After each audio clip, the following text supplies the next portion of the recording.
everybody, Ellie here for WhoCulture, and we are back for another round of ups and downs for season 2 of Doctor Who. This week, we're going to be talking about the Interstellar Song Contest. Woo! There were some good things in that episode, weren't there? But before we do continue, I want to take a moment and give 2 points to our sponsor for this week's video, Surfshark. We love working with Surfshark here on the channel, and that's because they help keep you more private and secure when you're out and about online. Surfshark also keeps you safe and secure when you're away from home as well, as your data is protected while using public Wi-Fi, so you don't become a victim of identity theft or fraudulent purchases. So when you're out having a bit of a sing and a dance at the Interstellar Song Contest, you won't need to worry about using that dodgy-looking public Wi-Fi network. Plus, you can even change your virtual location while traveling, so you will still have access to your BBC iPlayer or Disney Plus content while in another country. And guys, the Doctor Who finale starts next week, so if you are going to be traveling during that time, make sure you're prepared.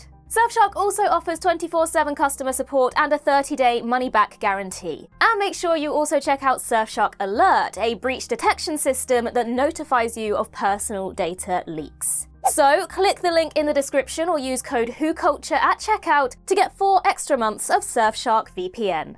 Big thank you to Surfshark for sponsoring this video, and now let's get into the ups and downs for the Interstellar Song Contest. The Doctor, the last of the Time Lords. Good name for a band. So we open this episode with the Doctor and Belinda arriving at the 803rd Interstellar Song Contest. Firstly, of course Rylan was cryogenically frozen. Why is that something that Rylan would absolutely do, in my mind anyway? And I guess it does answer that question we did have of how Rylan was going to be in this episode. Was he a clone? Was he a hologram? No, it was actually him cryogenically frozen. Of course it was. Now, as well as the Doctor and Belinda in the audience for the Interstellar Song Contest, there was someone else there. Mrs. Flood. But I'm going to get back to her later on, because there's more important things to talk about with regards to her, but that comes later. So the Interstellar Song Contest is underway, but along comes Kid the Hellion, and he has other plans. And all of a sudden, everyone is sucked up into space, including the Doctor and the TARDIS. So let's come in with an up here, because that sequence looked incredible. I think it worked really, really well, especially because you had such an upbeat tone for the opening of the episode, the kind of joy and cheer of the Interstellar Song Contest. All of a sudden you've got this alarm blaring, you have that slow realization of what's about to happen, and then all of a sudden you had this beautiful shot of all of these bodies being sucked up into space, and it looked really, really cool. And then you had this single shot of the Doctor being dragged up into space as well, and it was just a very impressive scene and a really good tone shift for the episode. And can we just take a minute to appreciate this shot right here, this exact shot, because it looks absolutely stunning. Those colours, beautiful. Belinda, on the other hand, was quite lucky because she somehow managed not to get sucked up into space, and she survived. Now, at first, as you guys know, I was really excited about having a Doctor companion dynamic that was more resistant, a little bit more hostile, and we had more of a reluctant companion. At this point, that doesn't really seem to be the case with Belinda and the Doctor anymore, and I'm kind of in 2 minds about it. I mean, by this episode, she's literally the one who wants to stay, as opposed to the Doctor. I mean, he's totally on board with it, but she is the one who wants to stay. And as I say, I'm in 2 minds about how I feel about this at this point, because on the one hand, I am disappointed that we didn't have longer with this kind of reluctant companion dynamic, because I think that would have been a really interesting dynamic to explore further. And by episode 6, but by episode 2, she was pretty much on board with it. Obviously, this also comes down to the episode count, the shorter run times that we've spoken about many, many times before. But I will say, on the other hand, that I feel like the relationship between Belinda and the Doctor has evolved much more organically. And I do I do believe that her ultimate goal is still to get home, but I also can understand how she has started to enjoy herself a little bit and take advantage of this great opportunity that she has found herself in along the way. Her ultimate goal is still to get home, but that doesn't mean she can't enjoy herself along the way. So I kind of can get on board with that. So as I say, I'm in two minds. The thing is, when you've only got 8 episodes, you've got to have some sort of development. So, but I think, yeah, I'm still not sure. Let me know your thoughts. Should she have stayed reluctant for longer? Anyway, Belinda's safe. The Doctor, not so much. He is floating out there in space, freezing. And all of a sudden, taken up Susan. Susan Foreman, the Doctor's granddaughter, who was there on day 1 in 1963 with I'm so excited I can't even talk. With William Hartnell, on day 1, Susan, Carol Ann Ford, appears in this episode. When I tell you that I gasped, honestly, this was so unexpected. Obviously, we've had lots of talk of Susan, especially last season. There was lots of teasing about her. She's clearly been on the Doctor's mind. I actually didn't think they were going to do it. And if they were going to do it, I thought it'll be like right at the end in the very last episode of the season. Was not expecting to see her here at all. This was something special.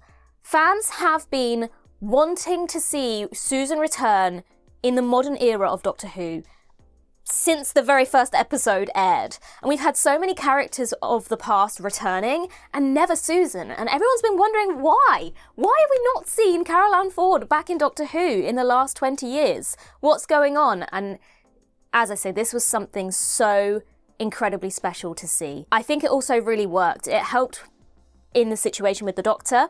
I will say, I hope this isn't it. I hope that she's relevant in the next 2 episodes in some way. It would be a little bit disappointing if this is all we see of her, but I would also say, I think if I weighed this up with Jo Martin last week, if this is all we get, kind of appeases me a little bit more. I'm slightly happier with this. Obviously, I'd love to see more, and I hope there is more. I hope there's more relevance to her. I mean, she said find me at one point, so I'm really hoping we're going somewhere good with this. And I hope it's not just a Mrs. Flood thing. Like, she's not tricking him again. We've already had one season where he got teased with Susan and she was ripped away from him. So let's not do that again. Let this actually be Susan. But yes, as I say, absolutely wonderful to see her. So exciting. Absolutely mind blown. Very happy about it. And she gives the Doctor that boost that he needs to grab that confetti cannon, and he whooshes through space back into the space station where he encounters Mike and Gary. Mike and Gary can have an up. I love these 2 characters. They're brilliant. What I really love about these 2 is, first of all, they bring some comedic elements to the episode, which is always great to see. But they're also characters who help save the day. They're not just characters that stand around waiting to be saved. They actually contribute and help in solving the problem. And I think that's actually something that's been lacking a little bit in recent episodes in the last era, this new era. Is characters who the Doctor utilises their skills and abilities to almost build up a little gang to help save the day, which we saw later in this episode, everyone working together, using their skills to help save the day. I mean, if you look back at last week's episode, which was a great episode, I really enjoyed it. It's near the top of my ranking. Most of those characters just sat around waiting for the Doctor to save them. None of them really did anything that actually helped. In fact, Omo literally brought the Doctor in to save them. Without Shire, I think the same could be said for The Well. It was people either waiting to be saved or acting recklessly and being killed, but no one really offering something to help better the situation. Everyone just waiting for the Doctor to solve the problem. What I really love is this kind of team that's built here, and Mike and Gary are the first ones that help with that, and I really enjoyed their characters. And like I said, they're comedic, which always works, and they're relatable for the audience, which is always a winner. Now, one thing I will comment on here, it's not a down. We have the return of Mavity. It's been said a few times, but up until this point it's been said a few times, then it's said maybe 2 or 3 times just within this one scene. I like the joke. I feel like the word was used one too many times in this episode that it started to become a little bit overkill. I think this joke works best when it's used fleetingly. Every now and again someone says Mavity and you go, Mavity. It was used so many times in this episode. Obviously, you're talking about a gravity bubble, Mavity bubble, so you have to talk about it. But because there's this whole thing about Mavity, it kind of was too obvious. I was like, Now, Now, I have wondered, we did discuss this amongst our team, have they done this on purpose? Is Mavity, or the use of the word gravity perhaps, going to be a trigger or relevant in the next episode? So they kind of needed to remind us that Mavity is important? I'm not sure. Like, is someone going to say the word gravity next week and the Doctor's going to kind of suddenly clock that something's not right? I'm not sure. I don't dislike the Mavity gag. I like that they've actually stuck with it. But I also feel like it was just used a few too many times in this episode and started to become a little bit overkill. I was like, yeah, we get it.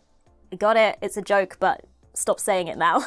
So anyway, the Doctor discovers that Kid's plan is to use the Delta Wave to kill trillions of people throughout the galaxy, and he is not about to let that happen. And then, of course, we get something I'm so happy to see, another up. More angry Doctor. Now, this is the first time we have seen 15 get properly angry to the point where he actually goes too far. This is the kind of characterizations of the Doctor that I grew up watching. You know, the Time Lord Victorious. Think about Nine. Nine was an angry Doctor. And while it is absolutely, we can't forget that this is a Doctor who is supposed to be a little bit more in touch with his emotions, gone through the therapy, kind of worked out some of those issues.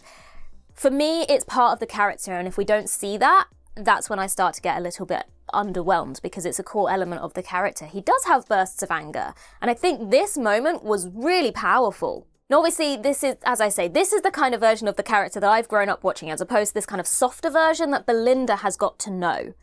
It's no secret, you guys know, I haven't really been as big of a fan of this softer version of the character, but I really like the angle that they went with here.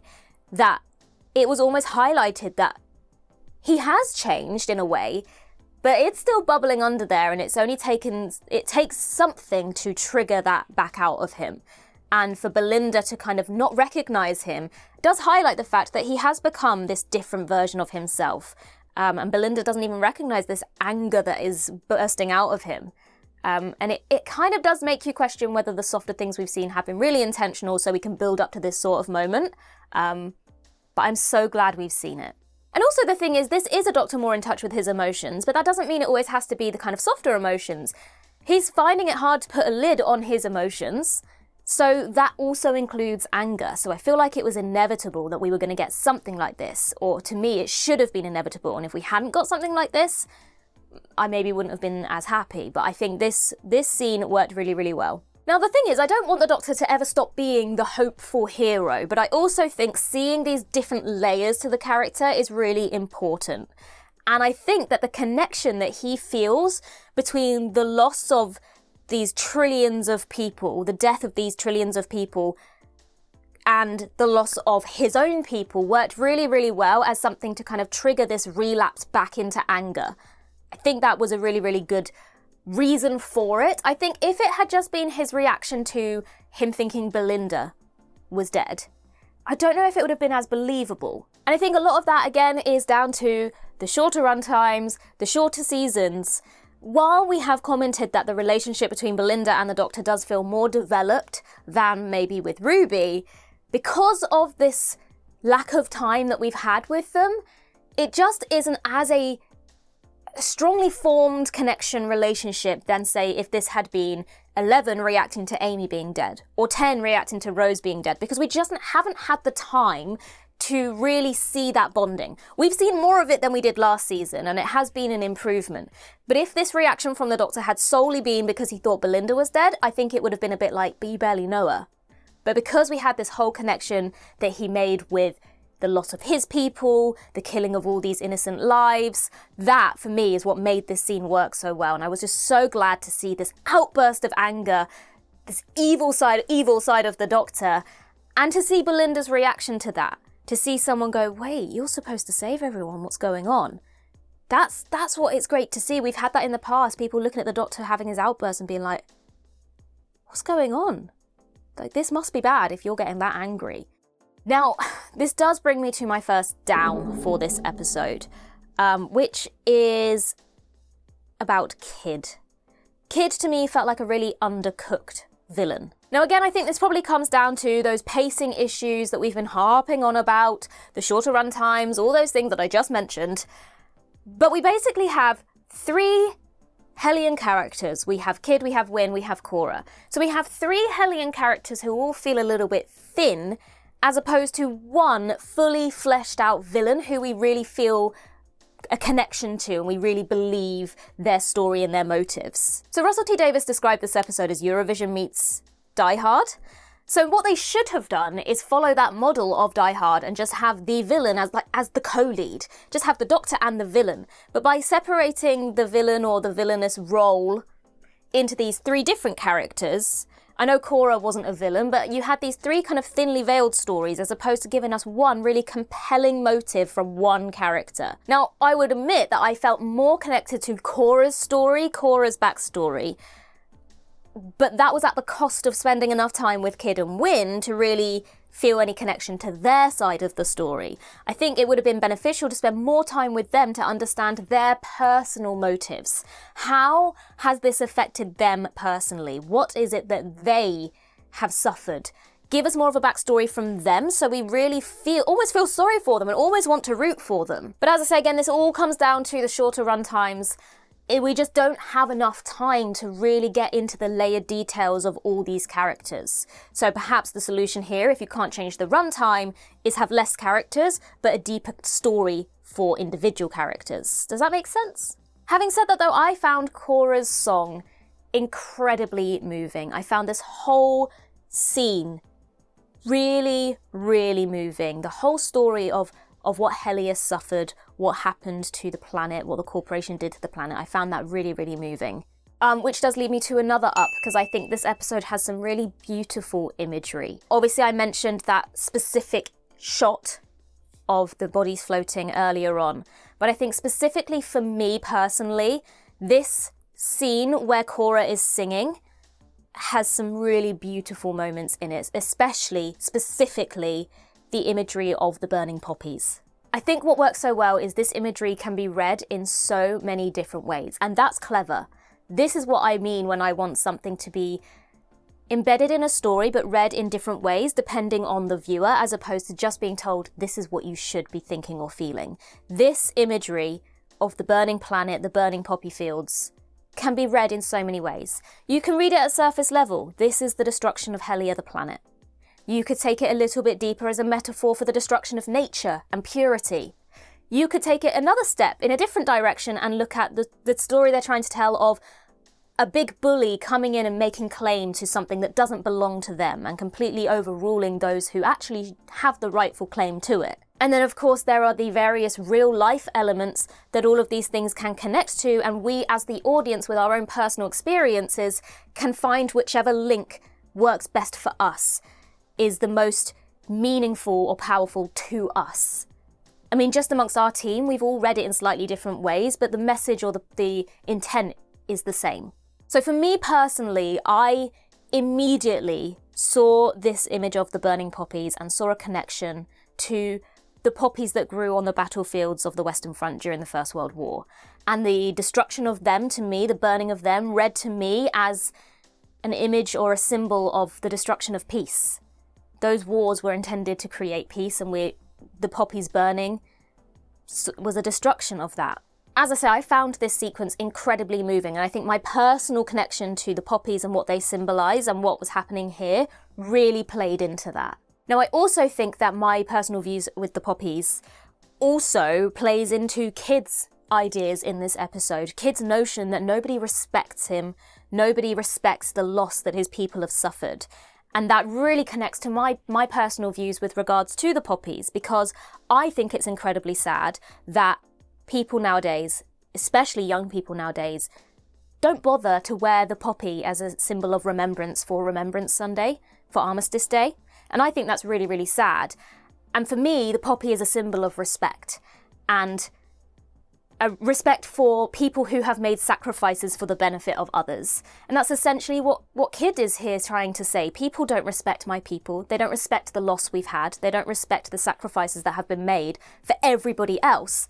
And so I really felt connection to that, because for me personally, I also feel that now because I have such a strong feeling towards the symbolism of the poppy, that seeing this kind of disrespect really triggered this thought that I've often had of people not respecting the poppy in real life and what that symbolises: sacrifice, loss for the benefit of others. So I think for me this was probably one of the strongest scenes of the episode on a personal level, because I really felt it, and I got actually really choked up with the music playing and seeing that imagery of the poppies burning, because it's such a powerful image.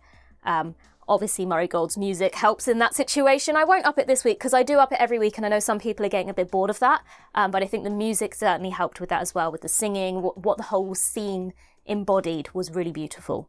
I will say though, after Cora finished singing and we had that moment where no one clapped, why did the Doctor and Belinda not instigate that clapping? I know it was great to see that Gary and Mike were the ones that started it, and that was great, but why did the Doctor and Belinda hesitate? They are the people that usually are the ones to start that, to make that happen. They both just sat there, and I was like, why haven't you started the clapping? I mean, great that Gary and Mike did it, but you two, why did you hesitate? That seemed weird to me. Now, while we're on the topic of Cora's singing, while that song itself was brilliant, that scene was brilliant, I do have another down for this episode, because I was a little bit underwhelmed by the Eurovision aspect of the episode. Now, I wasn't expecting this to be a full-on musical episode, but I think I was expecting there to be at least a few more musical moments, a few more songs, a little bit more that linked it to this great thing that we'd been set up. Oh, this is the Eurovision episode, and we had Cora's song there and half a song before everyone disappeared, and that's literally it. It just then makes you question why bother setting it at the most famous song contest there is and linking it to Eurovision when there wasn't much. It could have been any song contest, because... Does that make sense? I don't know, I was just a little bit underwhelmed with the Eurovision element of it. I wanted there to be a bit more songs. I don't know. It also was stated to be one of the most expensive episodes of Doctor Who ever made. And while you can definitely see that in terms of there was some really impressive visual effects, CGI, that doesn't necessarily mean or automatically mean it's going to be a fantastic episode. And it all comes down to what I've been saying this whole time. It doesn't matter how much money you throw at CGI and visual effects. What's important is the storytelling and the characters. And I think if you compare this episode to last week's episode, The Story in the Engine, or The Well, both those episodes were very static in that they were set in one room for the majority of the runtime, but they were character-driven stories, and for me were more powerful because they were focused on the relationships of the characters, and the story was about people. But I feel like there was a little bit more, the priority here was a little bit more focused on the spectacle of, we can make this big arena and look at these cool things we could do, and that comes at the expense of the character development. Don't get me wrong, I think there were some great elements. As I said, Cora's song, really, really moving, but it could have been more. We could have had more. We could have really felt it from earlier on in the episode if we'd had more time with Kid, with Win. So that was a little bit disappointing. But one Eurovision link that I was really impressed by, pleasantly surprised by in fact, was the way that Graham Norton and Rylan were used, because they could have very easily just been these gimmicky cameos, or really short cameos like Joel Dommett in Lucky Day. But actually, they worked incredibly well in the episode. I mean, first of all, Graham Norton delivering the most important dialogue of the episode was not on my bingo card, and he delivered it incredibly well. It was like, wow, Graham, okay. But yeah, they weren't just cameos, they actually added to the story.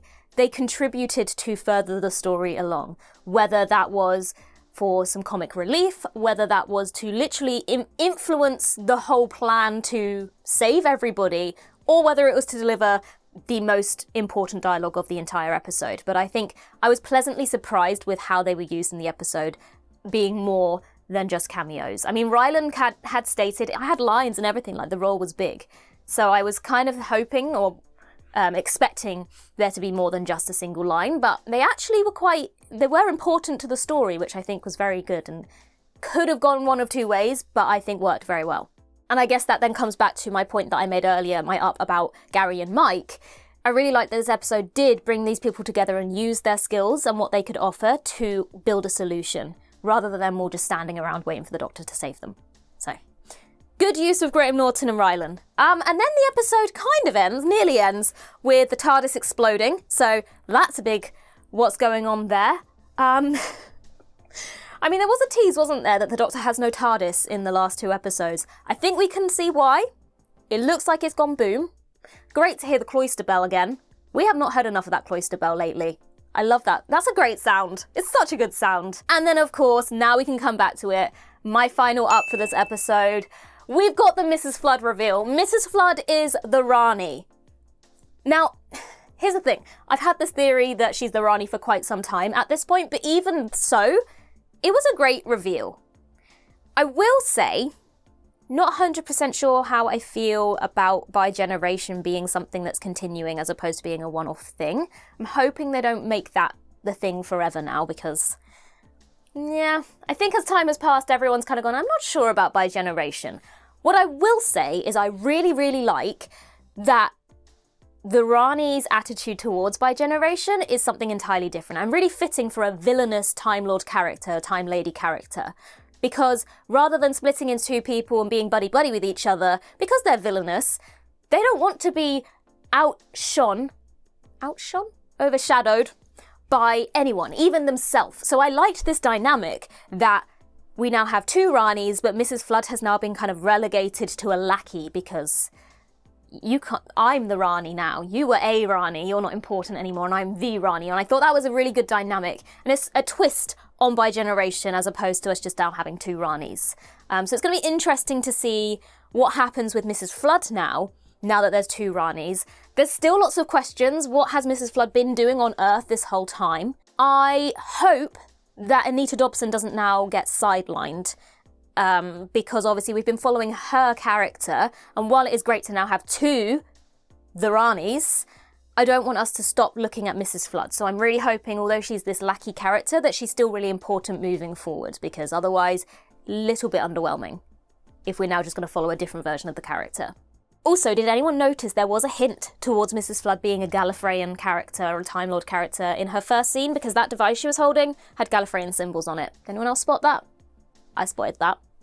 And I looked at it and thought, oh, I think my theory might be correct. But yeah, as I said, I'm going to reserve judgment entirely on this situation until we've seen the next 2 episodes. But I obviously had to give an up here because, as you all know, I have been a little bit underwhelmed with the Mrs. Flood scenes in the previous episodes. And we finally got to this big reveal, something actually really important to do with her character this week. So it's only fair that we give it an up this week when we've downed it in previous weeks, because this is what I've been waiting for. How I feel about the bi-generation, hopefully we're going to see some development here, but I'll reserve judgment entirely on the whole Rani thing until we've seen more of what's going on. But for the scene itself, I enjoyed it. I thought it was pretty good. We've had a little bit of mixed views about it amongst the WhoCulture team. Some people thought it was a little bit cheesy, didn't really enjoy it so much, thought it was... We've had complete mixed opinions on Mrs. Flood being a lackey. I think it could be a really interesting dynamic, but time will tell, we'll see what happens, but I'm excited to see what next week brings. I found this to be a perfectly fine episode. It was an okay episode. Even with this big reveal at the end, I think compared to the previous few weeks, I maybe wasn't wowed as much by this episode as those ones. But there's nothing inherently wrong with it. It's a difficult one to see. I think, for me, the biggest takeaway, the biggest, most amazing part of the episode was seeing Susan return. And I think that Susan's scenes will probably be one of 2 most talked about elements of this episode. But I do think that that maybe has something to say about the rest of the episode when 2 kind of the big reveal at the end and a cameo are going to be the most talked about elements. What does that say about the rest of the story? Because already I've seen people talking about Susan, talking about the Rani, haven't really seen people talking about the rest of the episode. So if you took those elements out, would it be such a great episode? This is not a bad episode by any stretch. There were some really great moments in this episode. A pretty decent episode. None of the episodes this season have been bad episodes. Overall, though, I think weighed up against all the other episodes we've seen so far, I don't think this one will be making my top 3. But let me stress again, none of these episodes have been bad, and the rankings this season have been incredibly difficult because they have all been decent episodes. And now we just have 2 episodes left to go, 2-part finale. We didn't have a next time trailer for this episode, which, what is gonna happen? Honestly, we're going into the next 2 weeks completely blind. We don't even have a next time trailer to pick apart. Make sure that you stick around for our discussion, our Easter eggs, and go back and watch our previous coverage for the last 5 episodes as well. And I will see you next week when I talk to my special guest. In the meantime, I've been Ellie for WhoCulture, and in the words of River Song herself, goodbye, sweeties.